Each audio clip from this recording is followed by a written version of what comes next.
안녕하세요. 주말 잘 보내시고 계시죠? 일단 내일부터 또 새로운 시장이 또 시작되는데, 그 전에 그냥 주말에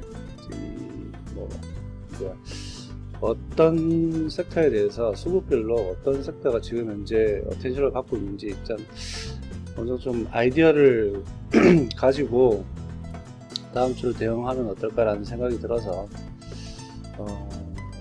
긴 시간은 아니지만 짧은 시간에 한번 이 지금 현재 시장의 어떤 그 주도 수급이 어디며 누구며 그 다음에 어떤 섹터에 돈이 들어가고 있는지 한번 잠시 살펴볼게요.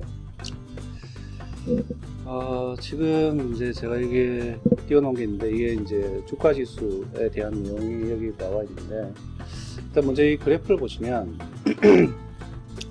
이 지금 우리 지난 거의 한 2주 동안 이렇게 주식 주가가 지수가 하락을 하다가 이제 한번 이렇게 반등을 했는데, 이 반등할 때 이 코스닥이라는 이 시장, 코스피라는 이 시장에 어떠한 그 주체가 이 반등을 일으키는 주체가 있었나 한번 이렇게 좀 보려고 합니다.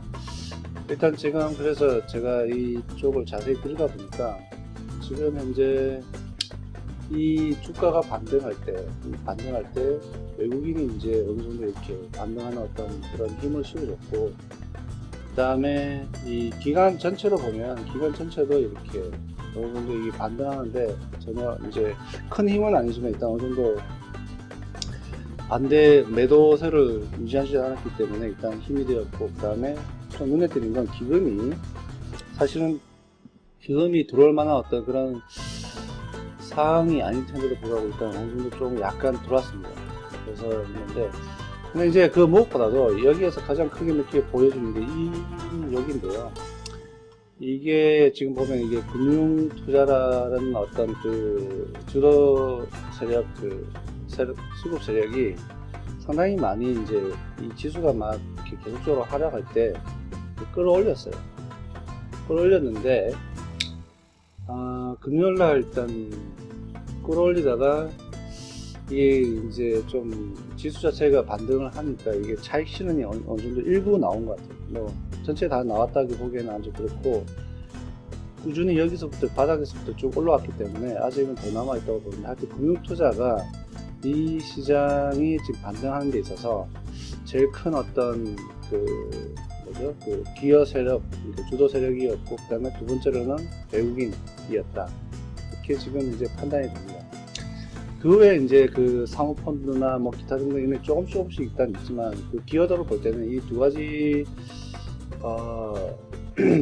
그 수급 세력에 대해서 일단 보아하는 게 나을 것 같고, 그 다음에 밑에 이렇게 보시더라도 금융투자가 여기 지난 12월 날 이렇게 2천억을 가까이 팔았지만, 전체적으로 보면 한 7천억 가까이 이렇게 계속 수주를 해왔고, 지수가 하락한 데도 계속 해왔고, 그와 반대로 외국인 같은 경우에는 계속적인 매도를 해오다가 맨 마지막에 이제 735억이라는 어떤 그 매수가 들어왔다. 그래서 금융투자와 외국인이 사실 이 시장을 지금 현재 그 주도하고 있는 어떤 세력이 되지 않을까. 그 이제 좀 더 본다면 투신이나 기금도 들어왔지만, 투신이나 기금 특별히 기금 같은 경우에는 좀 어떻게 보면 좀 중장기 투자의 어떤 그런 모멘텀이기 때문에 지금 아마 싼 어떤 주가 장세라고 생각해서 아마 싸게 살 수 있는 기회라고 해서 들어오지 않았을까라는 생각이 들거든요.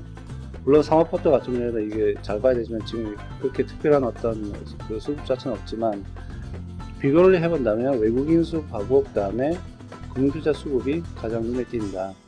그래서 이 두 세력이 이제 이 주가 지수에 어떤 향방을 지금 현재 결정을 짓고, 그 다음에 서로 간의 어떤 그 힘게임을 하고 있는 것으로 보여집니다. 그렇다면 첫 번째로 그 외국인으로 보기 전에 금융투자가 그러면 특별히 어떤 섹터에 투자를 했는지 좀 보면은 우리가 좀 뭐랄까 얘들이 어디다가 돈을 넣고 있는지를 좀 알 수 있는 어떤 힌트를 얻을 수 있을 것 같아서 일단 잘 살펴볼게요.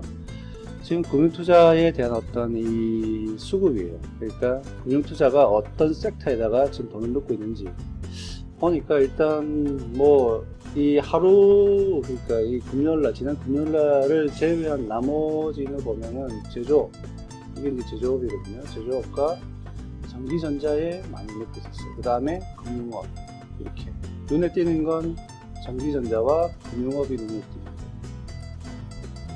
거예요. 여기도 마찬가지로 제조업인데 금융업과 전기전자. 그래서 일단 전반적으로 보면 이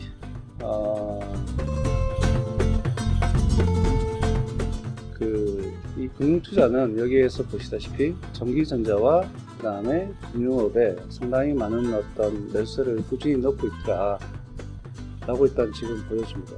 그래서 다음 주도 이게 모르겠어요. 이게 이제 오는 다음 주 같은 경우에도 이게 어떤 식으로 얘가 변할지는 모르겠지만 지금 현재 이쪽에 대해서 차익 실현은 일부 금융투자 쪽에서 일부 차익 실현을 했지만 계속 이 섹터 자체에 대해서 계속 끌고 갈 수 있는 어떤 그런 여력이 좀 많아 보이거든요. 왜냐하면 지금까지 이렇게 많은 돈들을 이렇게 넣었는데 갑자기 여기에서 모든 걸 다 빼고 나가겠다 싶지는 않거든요. 그래서 섹터별로 본다면 다른 섹터들보다도 일단 이쪽 그 전기전자와 금융업을 위주로 해서 한번 우리가 다음 주에 관심 연구이나 아니면 이런 섹터에 대해서 일단 정확하게 본다면 투자의 포인트를 찾지 않을까라는 생각이 들고요. 그 다음에 추가적으로 그러면 외국인에 대해서도 한번 보죠. 외국인을 한번 보니까 지금 외국인 같은 경우에는 아마 좀 이와 비슷하지 않을까라는 생각이 들거든요. 네, 한번 보시죠.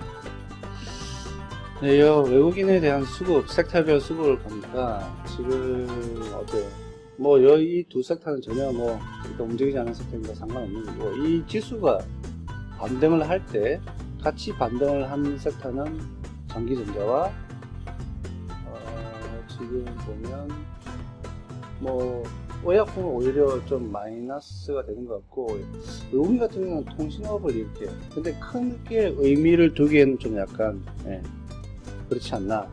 하지만 이제 여기를 보니까 이 중장기적으로 보니까 지금 현재 계속 모으고 있는 섹터 자체는 서비스업인데 유통과 통신 이쪽은 많이 모으고 있네요.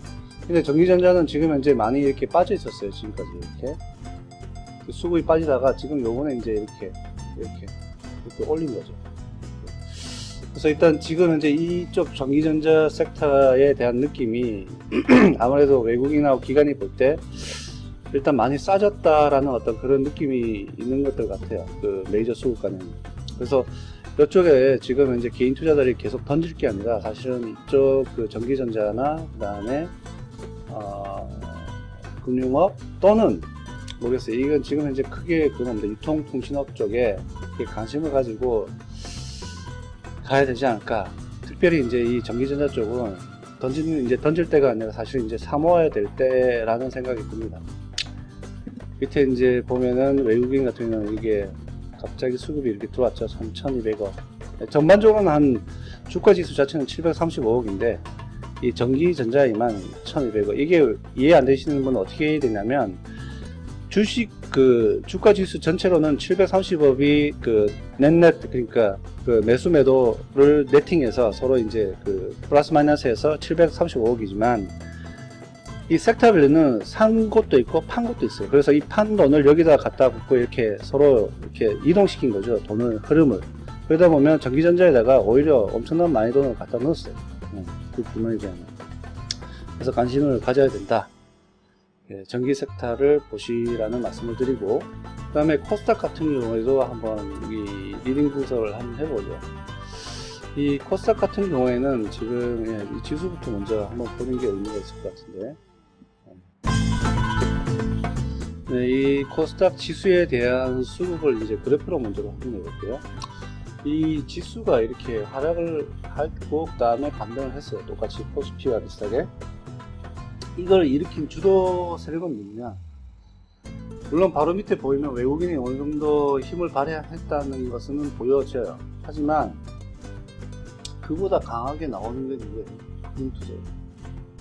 그래서 코스피나 코스닥을 이제 보면은 금융투자가 이 지수 하락일 때, 지수가 이렇게 끝까지 이렇게 하락할 때 한 요쯤, 그러니까 일주일 정도 전부터 시작해서 본격적으로 매수를 순매도보다는 순매수를 하기 시작한 시점이 그렇게 돼요. 그러니까 어느 정도 하락할 때까지는 전혀 그게 안 보이다가 그 하락의 중반 이후부터 이상 떨어지면 싸다 하고 싶어서 아마 미리 들어왔을 듯한 어떤 느낌입니다. 어쨌든 코스피에도 금융투자가 먼저 주도해요. 이렇게. 그 다음에 기관계 중에서는 이제 금융투자가 있고, 그 다음에 이 추가적으로 사모펀드가 조금씩 있다. 그래서 일단 여기도 금융투자가 주도다. 그 다음에 외국인이 어떤 같이 협력하는 어떤, 최근에 와서 맨 밑바닥에서 이렇게 같이 매수를 해주는 어떤 그런 협력, 제2인자의 어떤 협력자로서 이렇게 나오기 시작했다 라고 보여집니다.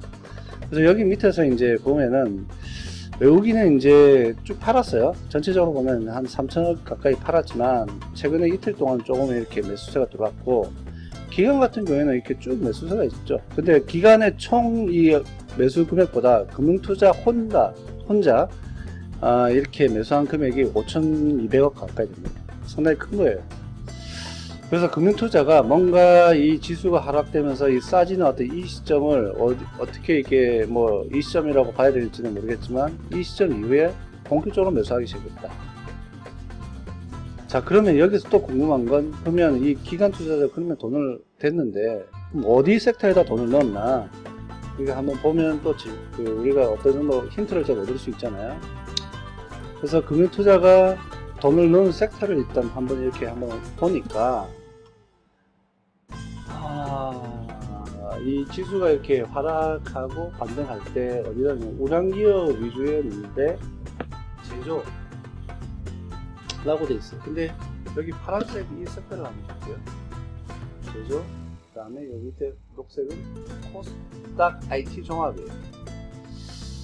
그래서 지금 밑에도 그 코스피도 마찬가지로, 코스피 같은 경우에는 전기전자가 상당히 어떤 수급의 흐름이 확 보여지는 어떤 그런 느낌이 있었는데, 코스닥도 보니까 여기에 IT 종합으로, 제조인데 제조 중에 코스닥 IT 종합으로 이쪽으로 많이 돈이 갔어요.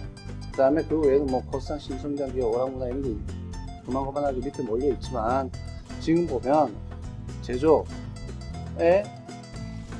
IT, 그래서 밑에를 한번 이렇게 볼게요. 네. 그래서 밑에를 한번 볼게요. 여기 보면 어때요? 이 IT 종합에 많이 넣는데, 그걸 좀 더 이제 구별해서 보면 여기에 IT 하드웨어 쪽을 넣었어요. 금융투자가 돈을. 그 다음에 제약 쪽도 조금 넣었어요.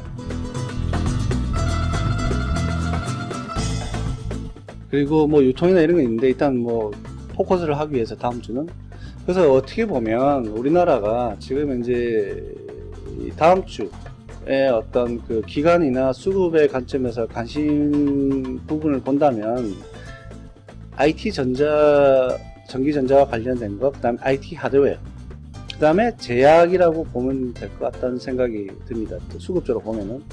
물론 이제 저희가 예언을 하는 게 아니라 사실은 어느 정도 이 수급 흐름으로 봤을 때 글로 간다는 거죠. 원래 그 어떤 사건이 있을 때 왜 그 모멘텀이라는 그 말을 많이 쓰는데, 엔지니어에서도 많이 쓰는데, 어느 하나의 흐름이 이렇게 잡히기 시작하면 글로 계속 관련한 어떤 모멘텀, 어떤 힘이 계속 발생되게 돼 있어요. 이게 관상의 법칙이죠. 주식에도 차트에도 관상의 법칙을 쓰는 것 같은데, 어쨌든 한번 이렇게 이제 수급이 이렇게 잡혔는데, 이게 그 수급 자체가 이게 어떤 무시할 만한 그런 금액이 아니라 어떤 유의미한 그런 금액이 들어왔을 때는 이쪽으로 관련한 어떤 이런 그 방향성을 이미 잡고 간다라고 봐야 돼요. 그래서 이렇게 매도 속에서 금융투자가 이쪽에 돈을 붓고 있다는 거죠.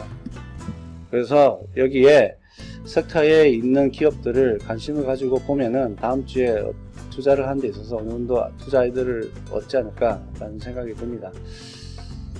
예, 뭐 일단 뭐 오늘 뭐 특별히 뭐 관심주를 제가 꺼내거나 그러진 않은데, 일단 그래요.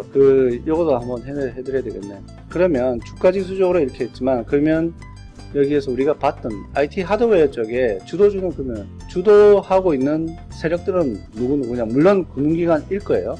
하지만 그 외에 다른 세력들은 어떤 좀 같이 협력을 하고 있는지, 아니면 수국 간에 서로 간에 어떤 반대 방향으로 이렇게 가고 있는지 한번 살펴볼게요. 여기 이제 이거는 이제 IT 하드웨어 섹터에 대한